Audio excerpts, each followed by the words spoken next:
ঘন জঙ্গলের গভীরে, যেখানে সূর্যের আলো পাতার ফাঁক দিয়ে মাটিতে ছায়ার খেলা করে, সেখানে বাস করত তিন বন্ধু, এক ভালুক, এক বানর আর এক কচ্ছপ। তিনজনের জীবন আলাদা হলেও তাদের বন্ধুত্ব ছিল অটুট, হাসিতে, গল্পে আর ভাগাভাগিতে ভরা। কিন্তু একদিন এক ফল ভরা গাছ বদলে দিল তাদের সেই বন্ধুত্বের গল্প। একদিন বানর দূরে একটা অচেনা গাছ দেখে। গাছ ভর্তি বড় বড় পাকা ফল, রসালো, সুগন্ধি।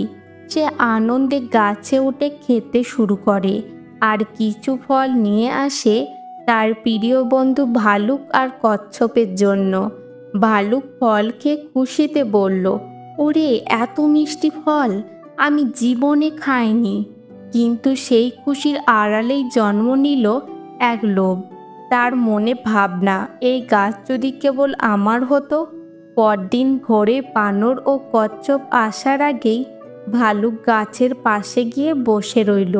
তারা এলে সে বলে উঠল, এই গাছ আমি খুঁজেছি, এখন থেকে এটা শুধু আমার। বানর অবাক হয়ে বলল, কি বলছো? গাছটা তো আমি প্রথম দেখি। কচ্ছপ ধীর কণ্ঠে বলল, আমরা তো বন্ধু, একটা গাছের জন্য এমন আচরণ ঠিক না ভালুক ভাই।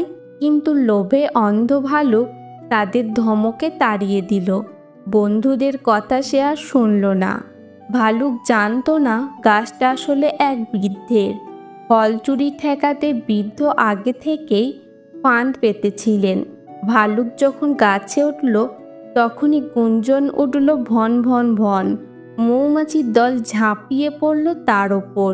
সে চিৎকার করে উঠল, বাঁচাও, কেউ আমাকে বাঁচাও। তখনই বানর আর কচ্ছপ দৌড়ে এসে তার শরীর থেকে মৌমাছিদের তাড়ায়, আর পানি পাতার রস লাগিয়ে দেয় ক্ষতের জায়গায়। ভালুক কাঁদতে কাঁদতে বলে, বন্ধুরা, আমি ভুল করেছি।